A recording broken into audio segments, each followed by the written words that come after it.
हम अपने इतिहास को जितना जाने उतना कम है। मानो इतिहास एक सागर भांति विशाल है। सागर जितना गहरा होता है उतना ही गहरा है अपना इतिहास। आज हम इसी इतिहास से जुड़े वैदिक काल के कुछ आखिरी पन्ने पढ़ेंगे।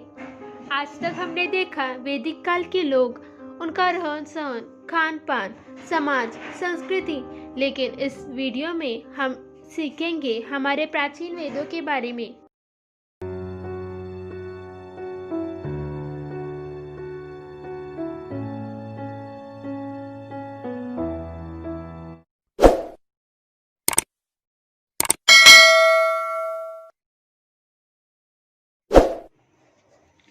वैदिक काल की सबसे असीम रचना थी उनमें लिखे गए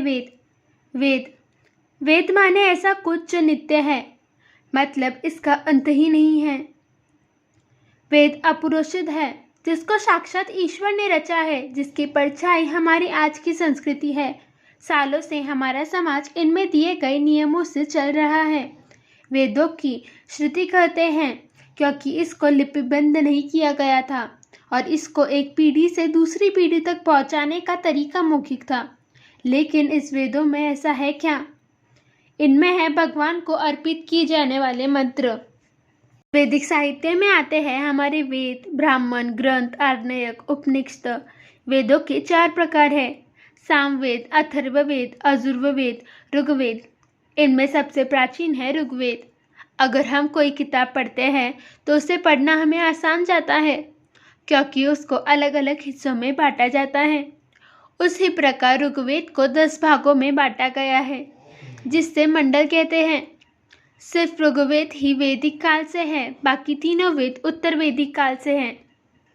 ऋग्वेद में 1028 सूत्र है, जिसको 10,580 मंत्रों में बांटा गया है। 10 मंडलों में से 2 से 7 सबसे प्राचीन हैं। इन सब का उच्चारण करने वाले पुरोहित को होता कहते हैं। क्या आपने कुछ ऐसे टोटके आजमाए हैं जिसमें आप किसी को वश कर सके? आप जानते तो नहीं होंगे, लेकिन सुना जरूर होगा। अथर्ववेद में ऐसे टोटके तो नहीं, लेकिन मंत्रों का उच्चारण जरूर किया जाता था। अथर्ववेद में प्रेयसी को जीतने से लेकर ज्वर को नियंत्रित करने तक के मंत्रों का उल्लेख है। हमारी जिंदगी का एक महत्वपूर्ण हिस्सा है संगीत। क्या आपको जानना है इसकी शुरुआत के बारे में? चलिए जाते हैं उस दौर में।